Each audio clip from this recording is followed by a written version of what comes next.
October 16th, 1931. Chicago, just after midnight. Rain slicked the pavement outside the Lexington Hotel. Streetlights bled yellow through the fog. 8 men stepped out of 2 black sedans, coats buttoned tight, hats pulled low.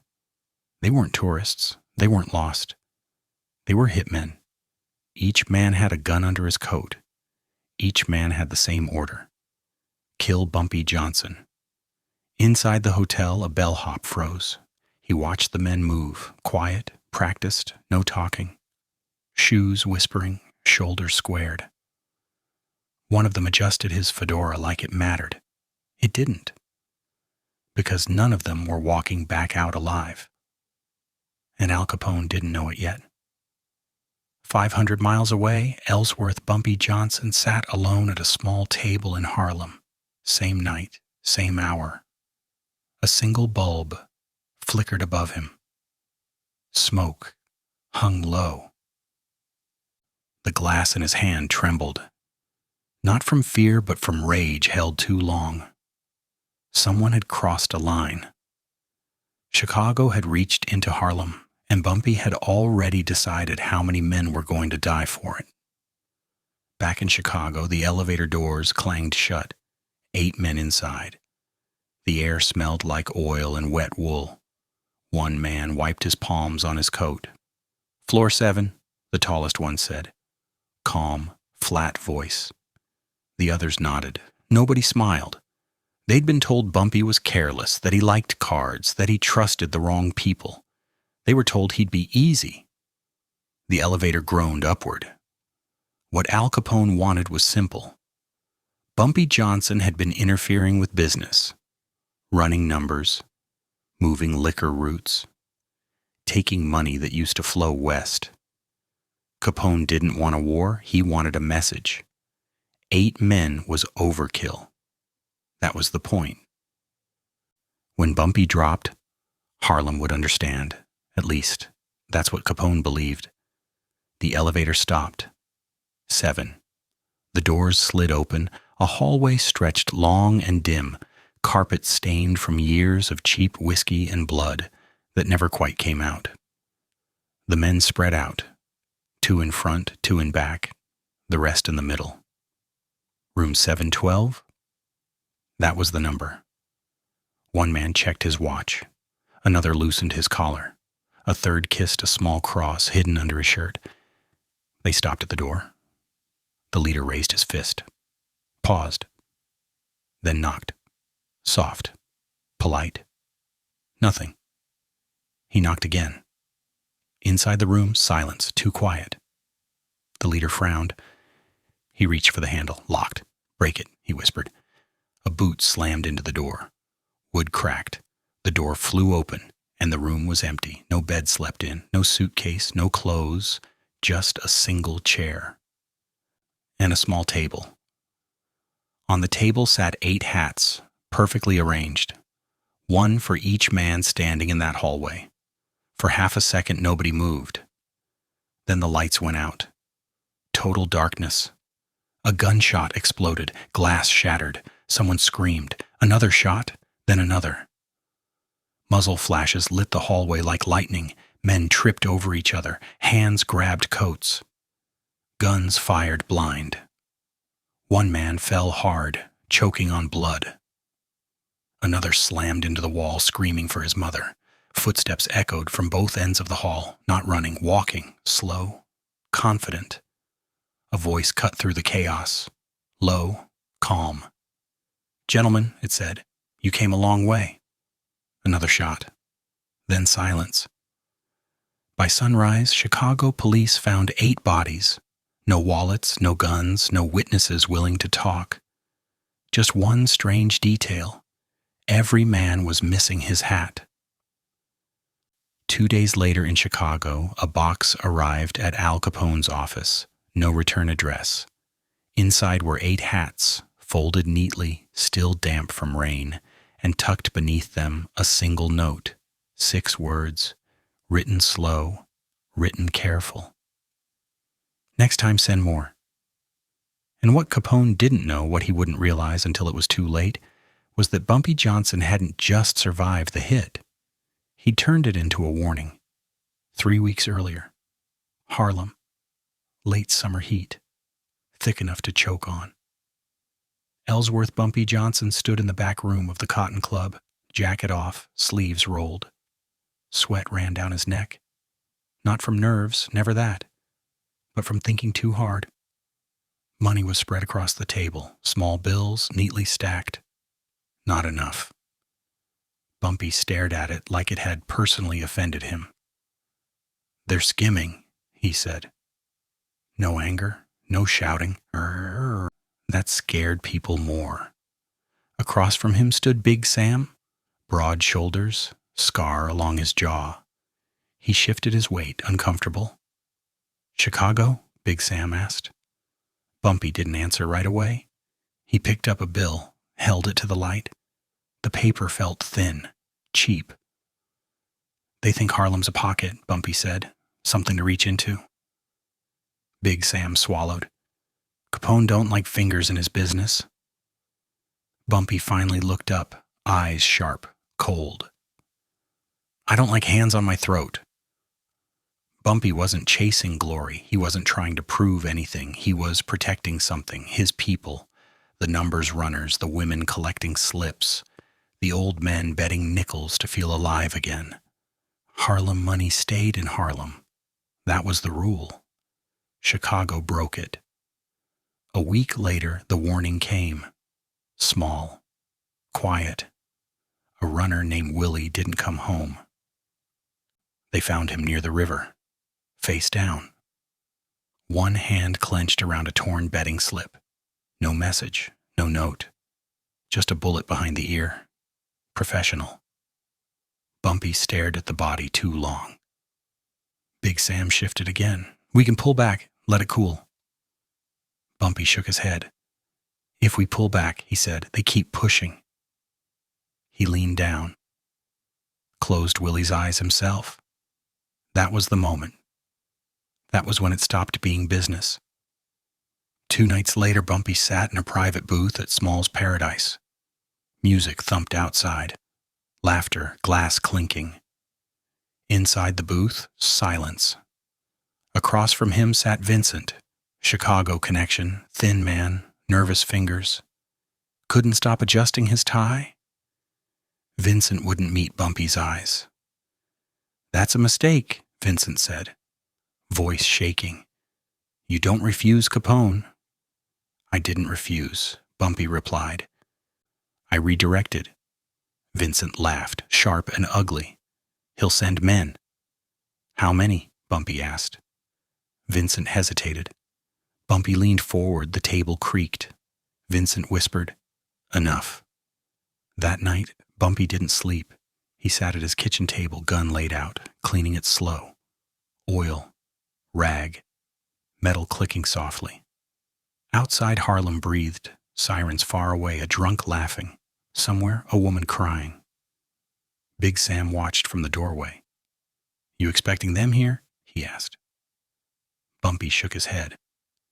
"No," he said, "not Harlem." Big Sam frowned. "Then where?" Bumpy finally smiled. And it wasn't friendly. Chicago thought Bumpy was reckless. They thought he stayed put, that Harlem was his cage. They were wrong. Bumpy knew Chicago better than they knew him. He knew their hotels, their habits, their arrogance. And most important, he knew how they sent messages. 2 days before the hit, Bumpy made a call, paid cash, no names, a room at the Lexington Hotel, 712. He never planned to sleep in it. He planned to bait it. The hats were his idea, 8 of them, new, clean, same style. He lined them up himself, took his time, adjusted each one until it sat just right, a visual, something Capone would understand without explanation. Big Sam watched him work. "You sure?" Big Sam asked. Bumpy placed the last hat, straightened. "They think I'm the one being hunted," he said. Big Sam waited. Bumpy turned off the light. "They forgot," he added softly. "I grew up hunted." And as 8 men drove through the rain toward that hotel, Bumpy Johnson was already counting breaths, not his own, theirs. Chicago, night of the hit.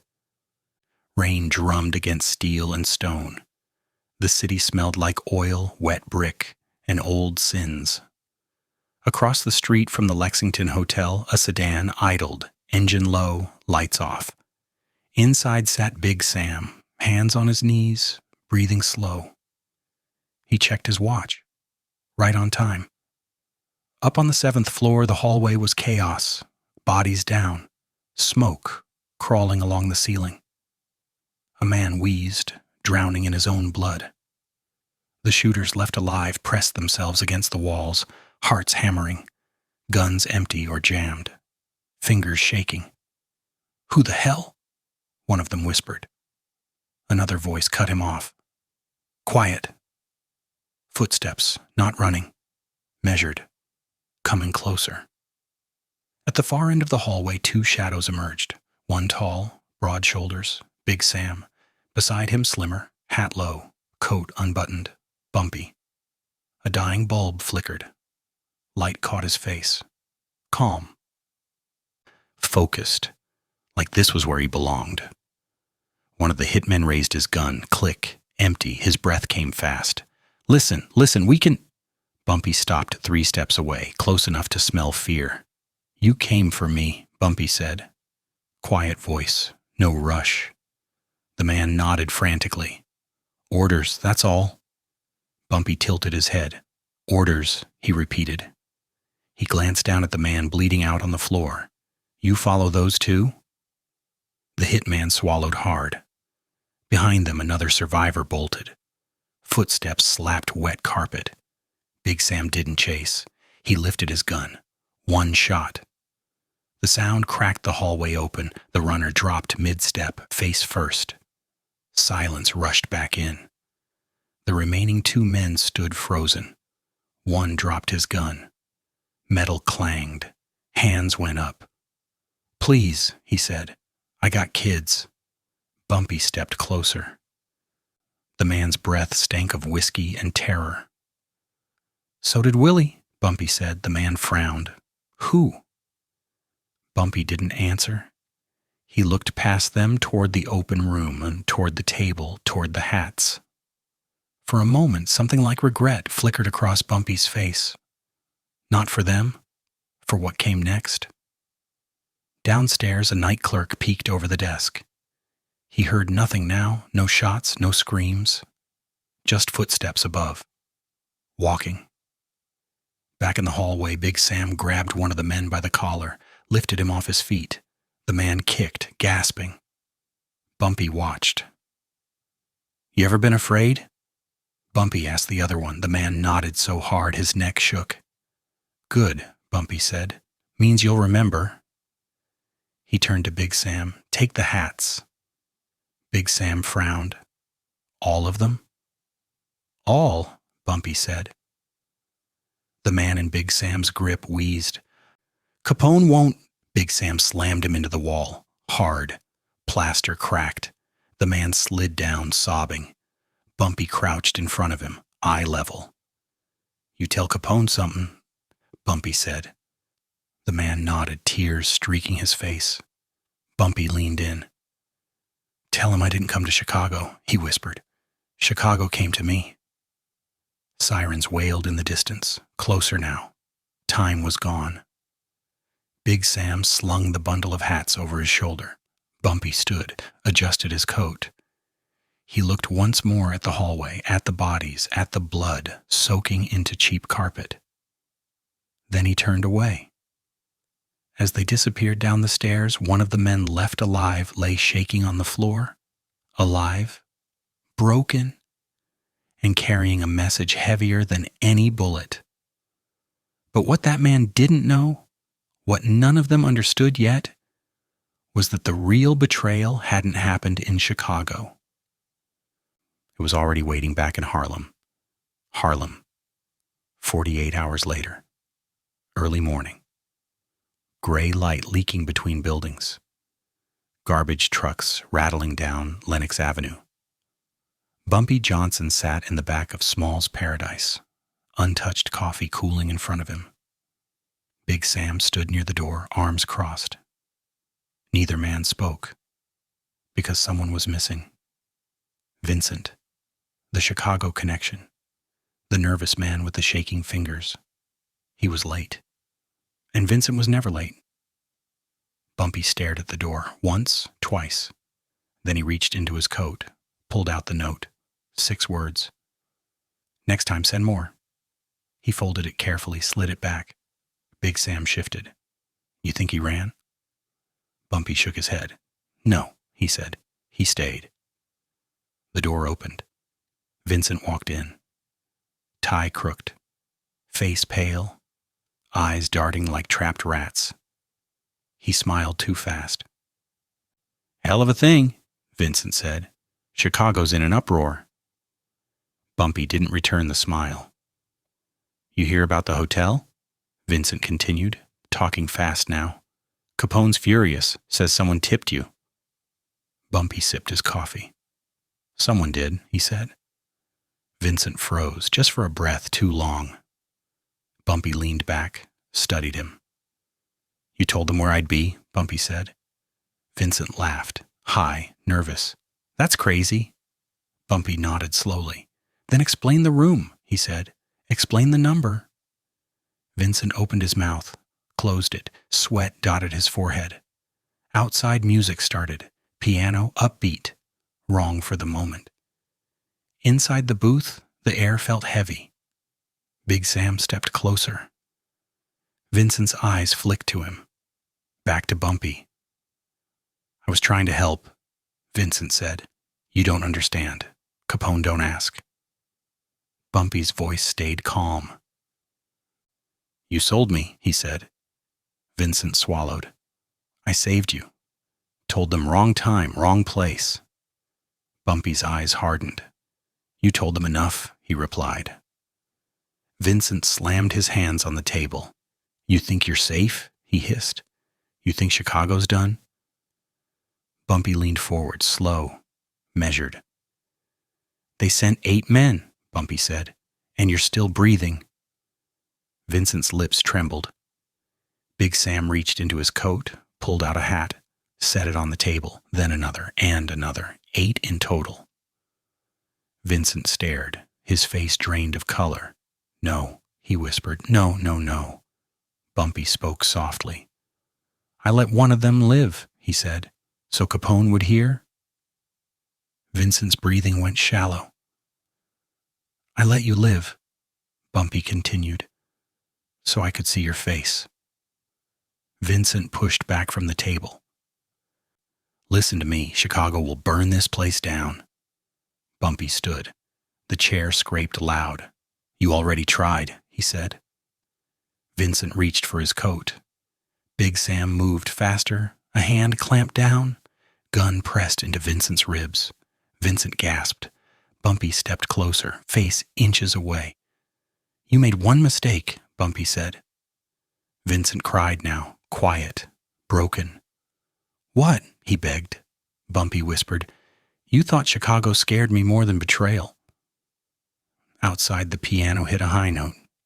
Inside, Big Sam tightened his grip. Vincent's knees buckled. Bumpy took the hats, one by one, placed them back in the box. Last hat, he hesitated, then he set it down. On Vincent's head. Bumpy straightened. He looked tired now. Older. This ends, he said. Vincent shook. Capone won't stop. Bumpy turned toward the door. He will, Bumpy replied. Because now he knows. A muffled gunshot echoed behind the music. One sharp crack, then nothing. Later that afternoon in Chicago, Al Capone sat at his desk staring at the empty wall. The box lay open, 8 hats inside, one new edition, a 9th, stained dark. Capone didn't rage, didn't shout. He leaned back, exhaled smoke, and for the first time in a long time, he didn't smile. Night fell early in Harlem, rain again. It tapped the windows like knuckles asking questions nobody wanted to answer. Vincent's body lay wrapped in canvas on the floor of a back room. No blood visible, just weight, just silence. Big Sam stood over it, breathing slow. "You sure about this?" he asked. Bumpy didn't look at him. "Yes." They moved fast, no speeches, no ceremony. Big Sam lifted one end. Muscles tight, jaw clenched. Bumpy grabbed the other. The canvas scraped against the floor as they carried him down the stairs. Each step echoed, hollow. Outside, the alley smelled like garbage and rain-soaked paper. A car waited, engine running, no headlights. They slid the body into the trunk. It closed with a dull final thud. 20 minutes later, the car rolled along the Hudson. Fog hugged the water, thick, heavy. Big Sam stopped near the edge. They didn't speak, didn't need to. Together they opened the trunk. The canvas shifted. Dead weight. Bumpy reached in, pulled out the hat, Vincent's hat, the 9th. He turned it in his hands, felt the inside band, sweat-stained, human. He tossed it into the river. It disappeared without a sound. Big Sam looked at Bumpy. "What now?" Bumpy stared at the water. "Now," he said. "We wait." Chicago waited too. Capone didn't send men, didn't make calls, didn't shout. For weeks, nothing moved east. No threats, no warnings, no more bodies washing up. The silence was louder than gunfire. In Harlem, business resumed. Numbers runners walked a little straighter. Doors stayed open later. People slept easier without knowing why. One night, Bumpy sat alone at the same table as before. Same flickering bulb. The gun lay untouched. Big Sam entered quietly. "Message came," he said. Bumpy looked up. "From Chicago?" Capone's words were simple, cold, no insults, no promises, just an agreement. Lines drawn, hands off Harlem. Bumpy nodded once. "That's enough," he said. Big Sam hesitated. "You think it lasts?" Bumpy's mouth tightened. "No," he said, "but it buys time." Later that night, Bumpy stepped outside. Rain had stopped. Streetlights reflected off puddles like broken mirrors.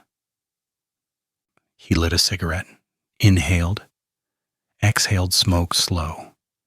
He didn't smile. There was no victory in this, only balance, only cost. Somewhere in Chicago, Al Capone sat in his office. The 9th hat sat alone on a shelf. He never touched it, never moved it. A reminder that even monsters could bleed. And far from the river, deep in dark water, Vincent's secret sank with him. No witnesses, no confessions. Just the quiet understanding that betrayal didn't always come with noise. Sometimes it came back wearing your own hat. Morning came slow in Harlem. Gray, heavy. Like the city didn't want to wake up yet. The alley behind Small's Paradise had been scrubbed clean. Water pooled near the drain. Pink for just a moment before it vanished. By sunrise, there was nothing to see. That was the point. Inside the club, the bartender wiped the same glass 3 times. His hands wouldn't stop shaking. "You hear anything?" a woman asked him quietly. He didn't answer. He just shook his head and kept wiping. In Harlem, silence wasn't ignorance. It was survival. Big Sam stood at the club's back door watching people pass. Men tipped their hats when they saw him. Not respect. Relief. They knew something bad had happened. They also knew it was over. For now. Bumpy stayed out of sight that day. No clubs, no meetings, no walks down Lenox. He sat in a small apartment, curtains half drawn, listening to the city breathe. A radio murmured somewhere below. News, baseball scores. Nothing that mattered.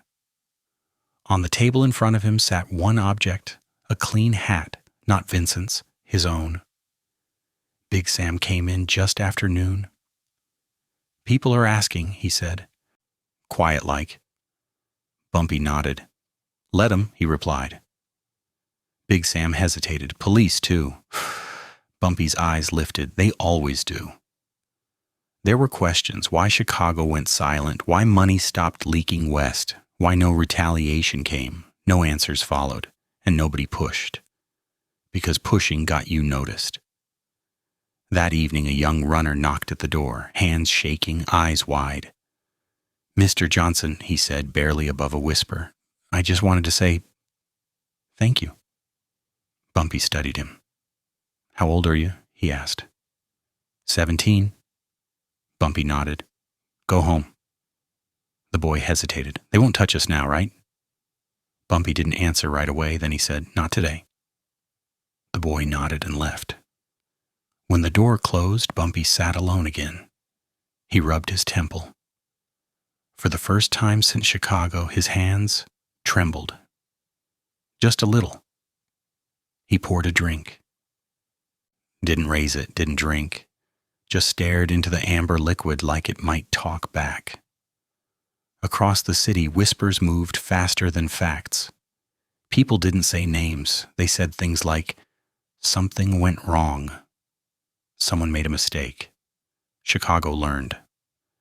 Nobody mentioned hats. Nobody mentioned bodies, but everyone pictured them. That night, Bumpy finally slept. Not long, not well. Dreams came sharp and fast. Gunshots, dark hallways, faceless men reaching. He woke before dawn, sweat cold on his skin, alive, still standing, but changed. Because some warnings don't echo, they linger. Weeks passed, then months. Chicago never sent another car east. No surprise visits, no accidents, no quiet men waiting in hallways. Harlem noticed. Not in headlines, in habits. Numbers runners stopped glancing over their shoulders. Club owners stopped paying twice for the same protection. Old men played their slips longer, slower, like they trusted tomorrow again. And every time a stranger came to town, people watched the hat first. Bumpy Johnson never spoke about Chicago again. He didn't need to. The lesson had already traveled. Not through threats, not through speeches, through absence. One night, months later, Bumpy stood outside a club on Lenox Avenue. Cold air, clear sky. A young man bumped into him by accident. The kid froze. "Sorry," he blurted. "Didn't mean it." Bumpy adjusted his hat. "It's fine," he said. The kid nodded and hurried off, heart pounding. Bumpy watched him go. Then he turned back to the street. What changed wasn't fear, it was understanding. Chicago learned that distance didn't mean safety. Harlem learned that betrayal didn't get second chances. And the men in between, the ones who whispered deals in dark corners, learned the most important rule of all. If you choose a side, choose it once. Somewhere in Chicago, a shelf still held a hat no one touched. A reminder that 8 men went out confident, and only their hats came back. Bumpy lit a cigarette, inhaled, exhaled. Smoke drifted up and vanished into the night. He knew it wouldn't last forever. Nothing ever did. But for now, Harlem was his. And anyone thinking otherwise knew exactly what the warning would look like. Neatly folded, waiting. If this story shocked you, wait until you hear about the one enemy who came closer than Capone ever did. Drop a comment. Would you have let one man live to send the message? Subscribe, because the next story proves something even colder. Sometimes survival costs more than violence ever could.